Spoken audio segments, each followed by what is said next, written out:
जय हिंद दोस्तों, मैं आप सभी को आइडियल स्टडी पॉइंट पे स्वागत करता हूं। मैं आप सभी के बीच लेकर आ गया हूं बीपीएससी टीआरई 3.0 एवं 4.0 एग्जाम के लिए मैं टेस्ट सीरीज अभी करा रहा हूं। तो चलिए, ये टेस्ट सीरीज नंबर आपका 11 है। ठीक है, इसमें हम लोग देखने वाले हैं 40 क्वेश्चन। चलिए तो स्टार्ट करते हैं। पहले मैथ से दिया है। ठीक है, तो मैथ का पहले करते हैं क्वेश्चन। ठीक है, तो चलिए देखिए, तो यहाँ पे देखिए फर्स्ट क्वेश्चन बोला गया है कि माध्यक का तिगुना और माध्य के दुगुना के अंतर को क्या कहते हैं? तो बहुलक कहते हैं। बहुलक निकालने का एक फॉर्मूला है, आपको बताया गया होगा कि बहुलक बराबर होता है, क्या होता है, 3 गुने माधिका, 3 गुने माधिका। ठीक है, याद रखिएगा, 3 गुने माधिका माइनस 2 गुने माध्य। बस यही फॉर्मूला होता है जो बोला गया है इसमें, यही कि माधिका का तिगुना और माध्य का दुगुना के अंतर को क्या कहते हैं? बहुलक कहते हैं। तो अगला सवाल है ये वाला, देखिए कह रहा है कि इसमें आपका एक्स का मान 0 से 12 लेना है और 0 से 12 लेना है एक्स का मान। तो बोल रहा है कि किस पर न्यूनतम मान होगा सबसे। तो 0 से 12 एक सबसे न्यूनतम मान 1 होगा। तो 1 भर के देख लीजिए क्या आ रहा है, वही इसका आंसर हो जाएगा। तो यहाँ 1 भरेंगे और यहाँ 1/1 यानी कि 1 + 1 यानी कितना हो जाएगा? 2। न्यूनतम मान क्या होगा? 2 होगा। इसका आंसर ऑप्शन नंबर ए। आगे बात करते हैं ये वाला, देखिए कह रहा है कि यदि किसी एपी के प्रथम 14 पदों का योग इतना है तो इसका प्रथम पद 10 है, तो 20वां पद क्या होगा? तो चलिए इसको सॉल्यूशन करते हैं। तो देखिए यहाँ पे हमने क्या किया है, 14 पदों का योग कितना है? 1050 है। और तो यहाँ पे क्या हो जाएगा, n/2 फॉर्मूला होता है ना, तो n की जगह 14 है तो 14/2 और 2a + n-1 इंटू डी, मतलब 14 है तो क्या हो जाएगा? 13d हो जाएगा। अब बराबर कितना है? 1050। अब इसको काटेंगे तो 7 बार में, 7 से फिर इसको काट देंगे तो कितना हो जाएगा? 150, यानी 2a + 13d बराबर आपका 150। समीकरण 1 कर लीजिए। और इसके बाद बोला था a का मान 10 दिया था, तो अब हमें इसमें a का मान, a के जगह पे यहाँ पे क्या कर देंगे? 10 भर देंगे तो 10 दूना 20 हो गया। अब 20 ओहार जाके 150 में से घटा तो कितना हो गया? 130। और इसको 13 से काट दिया तो 10 बार में, यानी डी का भी मान 10 आ गया। तब बोला था कि 20वां पद निकालो, तो 20वां पद a + 19d एगो कम हो जाता है, तो a + 19d, तो यानी a के जगह 10 और 19 और डी के मान भी 10 आया है। तो 10 आइए 9 दहे 90, भले 19 दहा के 190, तो 190 इस 10 कितना हो जाएगा? 200। इसका आंसर हो जाएगा 20वां पद। ठीक है, तो इसका आंसर हो जाएगा आपका 200, ऑप्शन नंबर बी। आगे बात करते हैं, कह रहा है कि यदि द्विघात बहुपद, मतलब द्विघात बहुपद ज्ञात करना है जिसके शून्यकों का योग और गुणनफल दिया है। शून्यकों का योग यानी अल्फा प्लस बीटा आपका कितना दिया है? तो -3 दिया है। और अल्फा इंटू बीटा आपका गुणनफल कितना दिया है भाई? 2 दिया है। ठीक है, तो अब द्विघात बहुपद निकालने का फॉर्मूला होता है x square minus alpha plus beta, है ना, into x plus alpha into beta, यही होता है द्विघात बहुपद निकालने का सूत्र। तो एक्स स्क्वायर माइनस, ये देखिए -3 था तो माइनस माइनस +3x। ठीक है, x है तो x हो गया, प्लस अल्फा इंटू बीटा का मान कितना है? 2।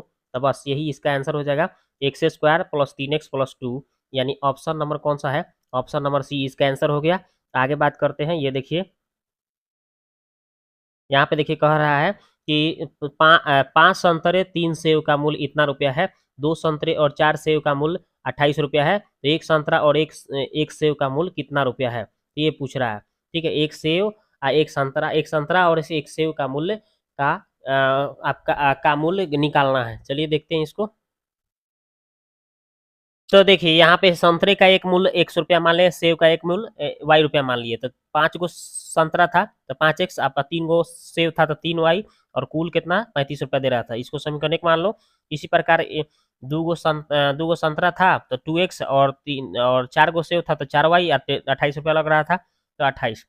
अब समीकरण 1 2 को दोनों को सॉल्व करेंगे तो देखिए, इसमें जो y में सटल है इसमें गुना, और इसमें जो y में सटल है इसमें गुना कर दो, और गुना करने के बाद घटा दो। दोनों एक लेखा चिन्ह है इसलिए गुना करो। 5 चौका 20 और ये 4 तियाँ 12, और फिर 35 चौका 140, और फिर 3 से करोगे तो 4 3 दूना 6 और 4 तियाँ 12, 28 तियाँ 28 तियाँ 84 हो गया। आज चिन्ह बदल देंगे, प्लस है तो माइनस, प्लस है तो माइनस, प्लस है तो माइनस। ये कट गया, ये घट के कितना आ गया? 14x। इसमें घट के आ गया 56, काटिए 14 चौका 56, तो x का मान 14 आ गया। अब ये 14 जो है समीकरण 1 में भर दीजिए इसमें, तो x की जगह 4 भरा तो 4 पचे 20 हो गया। ये 20 ओह पार जाके घट जाएगा, तो घट के कितना आ गया? 15। ये 3 से काट दिया तो कितना हो गया? 5 आ गया y का मान। अब हम क्या करेंगे, एक संतरे और एक सेव का मूल्य का योग निकालना है। एक संतरे और एक सेव का मूल्य यानी x + y, यानी 4 + 5 यानी 9 होगा इसका आंसर। तो देखते हैं क्या होगा आंसर। तो देखिए इसका आंसर यहाँ पे थोड़ा सा गलती सवाल दे दिया है, एक संतरे और एक सेव का मूल्यों का योग लिखना चाहिए था, ये योग छूट गया इससे। तो हमारा लेकिन 9 आंसर आया है, लेकिन 9 ऑप्शन में कहने दिया है, तो इसलिए इसका उत्तर ई हो जाएगा। ठीक है, अगला सवाल देखिए, एक त्रिभुज एबीसी और एक डीईएफ है और दोनों के दोनों समरूप है और उसका क्षेत्रफलों का अनुपात दोनों का दे दिया है और एक भुजा का अनुपात दिया है, तो दूसरा भुजा का अनुपात निकालना है। तो देखिए तो देखिए पहले एबीसी का क्षेत्रफल और फिर डीईएफ का क्षेत्रफल, तब उसका एबीसी के लिए बीसी भुजा हो जाएगा और डीईएफ के ईएफ भुजा हो जाएगा। तो मेरे को देखिए इसका क्षेत्रफल हमें पता है 64, इसका 121 है, बीसी यहीं छोड़ दिए, इसका ईएफ का मान 15.4 दिया था, स्क्वायर है तो स्क्वायर, अब स्क्वायर हटा तो रूट चढ़ा इधर आके, तो 64 का वर्गमूल निकल जाएगा 8 और 121 का 11 और ये बीसी आई ये 15.4 और इसको 11 से काटेंगे तो 1.4 आ गया, यानी 14 अठे 112, यानी कि आपका बीसी का मान आ गया 112, यानी कि 11.2 इसका आंसर हो जाएगा। ठीक है, बीसी का मान, तो इसका आंसर इनमें से कोई नहीं होगा, ऑप्शन नंबर ई। अगला सवाल देखिए, कह रहा है कि एक पानी पीने वाला गिलास जिसका 45 सेंटीमीटर ऊंचाई है, शंकु के एक छीनक के आकार का है, यदि दोनों वृत्तों के वृत्ताकार सिरों का त्रिज्या एगो 28 है एगो 27 है, तो भाई गिलास की धारिता क्या होगा, चलिए निकालते हैं इसको। तो देखिए यहाँ पे गिलास की धारिता निकाल देंगे, छीनक के आयतन क्या होता है 1/3 पाई एच बड़ा आर स्क्वायर प्लस छोटा आर स्क्वायर बड़ा आर इंटू छोटा आर, तो 1/3 ये देखिए पाई का मान 22/7 भर दिया, एच का मान 45 भर दिया, बड़ा आर के मान 28 और छोटा आर के मान 27 और 28 गुना 27। अब इसको सॉल्व कर लीजिए आराम से। ठीक है, इसको काटिए 3 में 45 में फिर 22 से करिएगा, पहले 15 में 22 से करिएगा तो 330/7 हो गया और 28 का स्क्वायर 784, 27 का स्क्वायर 729 और दोनों को गुना करिए 756 और इस सबको जोड़ दीजिएगा तो 2259 69 और ये 330 से गुना करिए तो इतना आ गया आपका आपका 7,48,770 और 7 से भाग देने पर इतना आ रहा है, जो कि ऑप्शन में कहीं नहीं दिया है, तो इसलिए इसका उत्तर ई हो जाएगा। ठीक है, तो चलिए इसमें ऑप्शन में कहीं नहीं दिया है, तो इसलिए इसका उत्तर ई हो जाएगा। अगला सवाल देखिए ये वाला, करा कि साइन स्क्वायर पाई/3 फिर टेन स्क्वायर पाई/6 और फिर कॉस स्क्वायर कितना है पाई/2 का मान निकालना है, तो चलिए इसको निकालते हैं। तो देखिए यहाँ पे साइन स्क्वायर यानी कि 60 डिग्री का मान, तो √3/2 का स्क्वायर और tan यहाँ पे 30 का स्क्वायर, tan 30 का मान 1/√3 स्क्वायर है तो स्क्वायर और cos 90 के मान 0 का स्क्वायर हो जाएगा, स्क्वायर है तो अब यहाँ पे ये तो खत्म हो जाएगा, इसका स्क्वायर करेगा तो 3/4 हो जाएगा, इसका स्क्वायर कीजिएगा तो 1/3 हो जाएगा, इसका तो 0 हो जाएगा और 3 4 का लघुत्तम 12 हो गया, 3 3 9 आइए 4 1 4 9 4 13/12 इसका आंसर हो जाएगा और इसको पूर्णांक तोड़ेंगे तो 1/12। ठीक है, तो इसका ऑप्शन नंबर सी इसका उत्तर हो गया। आगे बात करते हैं, अब देखिए यहाँ से जीके जीएस शुरुआत हो गई। ठीक है, चलिए देखते हैं इसको। तो देखिए यहाँ पे बोला है क्वेश्चन कि जनवरी 2024 में प्रधानमंत्री नरेंद्र मोदी द्वारा भारत के सबसे लंबी समुद्री पुल का उद्घाटन कहाँ किया गया है, तो इसका उत्तर देखिए इसका उत्तर आपका हो जाएगा ऑप्शन नंबर बी, देख रहे हैं महाराष्ट्र में किया गया है। कहाँ पे, महाराष्ट्र में किया गया है। अगला बोला है कि 6 से 8 अप्रैल 2024 तक विश्व भविष्य ऊर्जा शिखर सम्मेलन की मेजबानी कहाँ किया गया है, तो इसका आंसर हो जाएगा दोस्तों ऑप्शन नंबर बी, संयुक्त अरब अमीरात में किया गया है। किसने फीफा महिला विश्व कप 2023 में गोल्डन बॉल का खिताब किसने जीता है, तो इसका आंसर हो जाएगा दोस्तों आपका एटना बोनमती। अगला सवाल है कि 57 स्वर्ण 48 रजत 53 कांस्य पदक के साथ पदक तालिका में शीर्ष स्थान प्राप्त कर किस राज्य ने खेलो इंडिया यूथ गेम्स 2024 का खिताब जीता है, तो इसका आंसर हो जाएगा ऑप्शन नंबर सी, महाराष्ट्र। नौसेना को सौंपा गया पहला सर्वेक्षण जहाज निम्नलिखित में से कौन सा है, तो इसका आंसर हो जाएगा दोस्तों ऑप्शन नंबर बी, आईएनएस संध्याक। अगला सवाल है कि भारत सरकार ने बजट 2024 में 24 से 25 में कितनी महिलाओं को लखपति दीदी बनाने का लक्ष्य बढ़ाकर किया है, तो इसका आंसर हो जाएगा दोस्तों ऑप्शन नंबर बी, 3 करोड़। निम्नलिखित में से किस पोर्टल का संबंध शिक्षा से है, तो इसका आंसर हो जाएगा आपका, देखिए इसमें आपका एक से ज्यादा उत्तर दिया गया है। ठीक है, तो आपका कौन कौन हो जाएगा, एगो तो परख हो जाएगा है ना, और उसके बाद में क्या हो जाएगा, परख हो जाएगा, उसके बाद निपुण भारत हो जाएगा। ठीक है, निपुण भारत भी हो जाएगा, यानी एक से ज्यादा इसका उत्तर हो गया है, तो परख और निपुण भारत, तो ऑप्शन नंबर डी इसका आंसर हो जाएगा।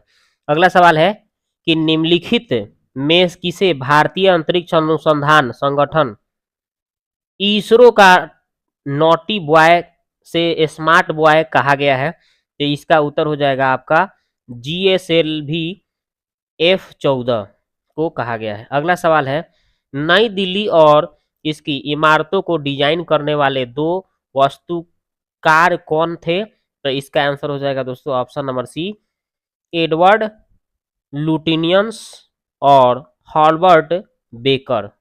अगला सवाल है कि स्वतंत्र भारत के पहला गवर्नर जनरल कौन था? तो इसका उत्तर हो जाएगा दोस्तों option number C, Lord Mountbatten. अगला सवाल है, असहयोग आंदोलन के दौरान चौरा चौरी कांड की घटना उत्तर प्रदेश के किस जिले में घटा हुआ था? तो इसका आंसर हो जाएगा आपका गोरखपुर में घटा था। अगला सवाल है, भारतीय राष्ट्रीय कांग्रेस के पहले अधिवेशन की अध्यक्षता किसने की थी? तो इसका आंसर हो जाएगा आपका, कौन किसने किया था?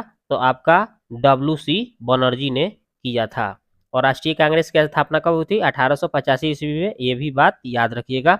और चौरा चौरी कांड कब हुआ था? तो 5 फरवरी 1922 में, याद रखिएगा। अगला है कि इंडियन नेशनल कॉन्फ्रेंस ने प्रतिज्ञा आंदोलन शुरू किया था, इसका उद्देश्य क्या थी? इसका उद्देश्य क्या था? तो इसका उत्तर हो जाएगा दोस्तों ऑप्शन नंबर सी, बाल विवाह को निषेधित करना। अगला सवाल है, सहायक संधि प्रणाली को स्वीकार करने वाला पहला भारतीय मूल का शासक कौन था? तो इसका आंसर हो जाएगा दोस्तों ऑप्शन नंबर बी, हैदराबाद का निजाम। चलिए अगला सवाल है कि वह कपड़ा कौन सा है जिसे भारत के स्वतंत्रता संग्राम के प्रतीक होने का गौरव प्राप्त है? तो इसका आंसर हो जाएगा दोस्तों ऑप्शन नंबर ए, खादी। कौन सी? खादी कपड़ा। ठीक है। अगला सवाल है, नीचे दिए गए शासकों का सही कलानुक्रम क्या है? तो सही कलानुक्रम के अनुसार सजाना है। तो देखिए, पहले बी होगा, कौन कौन? महमूद गजनवी आया था, उसके बाद में डी मोहम्मद गौरी आया, उसके बाद में सी आया था चंगेज खां, और उसके बाद में तैमूर आया था, यानी इसका आंसर सी होगा। अगला सवाल है कि निम्नलिखित में कौन सा जैव विविधता स्थल भारत में मौजूद नहीं है? तो इसका उत्तर हो जाएगा दोस्तों ऑप्शन नंबर आपका सी, यानी कि वालासिया मौजूद नहीं है। सुंडालैंड ये है, पश्चिमी घाट है ना। अगला सवाल है कि लघु निम्न ज्वार कब होता है? तो लघु निम्न ज्वार कब होता है अगर पूछा जाएगा आपसे, तो इसका उत्तर हो जाएगा दोस्तों ऑप्शन नंबर सी, जब सूर्य, चंद्रमा और पृथ्वी एक समकोण त्रिभुज बनाते हैं। निम्नलिखित में कौन सा ग्रह त्रिज्या के संदर्भ में सबसे छोटा और बौना ग्रह है? तो इसका उत्तर हो जाएगा दोस्तों सेरस। अगला सवाल है, विश्व का सबसे बड़ा नमक का मरुस्थल कौन सा है? तो इसका आंसर हो जाएगा दोस्तों ऑप्शन नंबर ए, आपका सलाडी यूनी यूनी। ठीक है। अगला सवाल है, भ्रूण समतल के साथ चट्टानों के खिसकने के कारण उत्पन्न होने वाले भूकंप को क्या कहा जाता है? तो इसका उत्तर हो जाएगा दोस्तों ऑप्शन नंबर सी, विवर्तनिक भूकंप। अगला सवाल है कि नामद्रोलिंग मठ भारत के किस राज्य में स्थित है? तो इसका उत्तर हो जाएगा दोस्तों ऑप्शन नंबर बी, आपका कर्नाटक। अगला सवाल है कि निम्नलिखित में कौन सा युग्म क्षेत्र घास के मैदान सुमेलित नहीं है? तो इसका उत्तर हो जाएगा ऑप्शन नंबर ए, एजेंटीना प्रेयरीज। ये आपका सुमेलित नहीं है, नहीं तो और सब ठीक है। ऑस्ट्रेलिया डाउन्स, ये मध्य एशिया स्टेपी, ये सही है। अगला सवाल है कि जियोग्राफिका शब्द किसके द्वारा गढ़ा गया था? तो इसका उत्तर हो जाएगा दोस्तों ऑप्शन नंबर सी, इरेटोस्थेनिज, इरेटोस्थेनिज के द्वारा। अब आगे देखिए, ये देखिए, कह रहा है एक व्यक्ति लिफ्ट के भीतर एक भार नापने वाली मशीन पर खड़ा है, मशीन का पाठ्यांक न्यूनतम होगा यदि लिफ्ट की गति करेगी। तो इसका उत्तर हो जाएगा दोस्तों ऑप्शन नंबर सी, आपका मुक्त रूप से नीचे की ओर गति करेगी। तो अगला है, ऋणावेशित परमाणु यानी कि ऋणायन में प्रोटॉनों की संख्या क्या होगा? तो इसका उत्तर हो जाएगा दोस्तों ऑप्शन नंबर ए, परमाणु में इलेक्ट्रॉनों की संख्या से कम होगा। अगला है कि पोलियो के टीके की खोज किसने की थी? तो पोलियो के टीके की खोज आपका किसने किया था? तो जोनास साल्क ने किया था। ठीक है, जोनास साल्क ने, और 1954 में किया था, ये भी बात याद रखिएगा। अगला सवाल है कोशिका भित्ति के सामर्थ्य और दृढ़ता जिस पदार्थ के कारण होती है उसे क्या कहते हैं? तो उसे आपका क्या कहते हैं? लिग्रीन कहते हैं।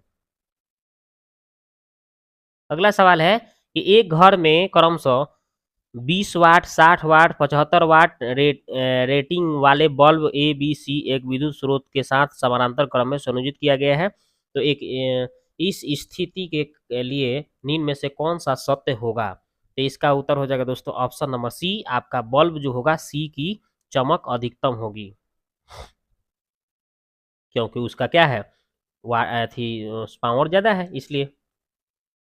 अगला सवाल है निम्नलिखित कार्बनिक यौगिकों को उनके क्वथनांक के बढ़ते क्रम में व्यवस्थित करें। तो इसका उत्तर हो जाएगा दोस्तों ऑप्शन नंबर सी, आपका CH4, CH Cl3, CH3, CH2OH, CH3, COOH। ठीक है, इस तरह से।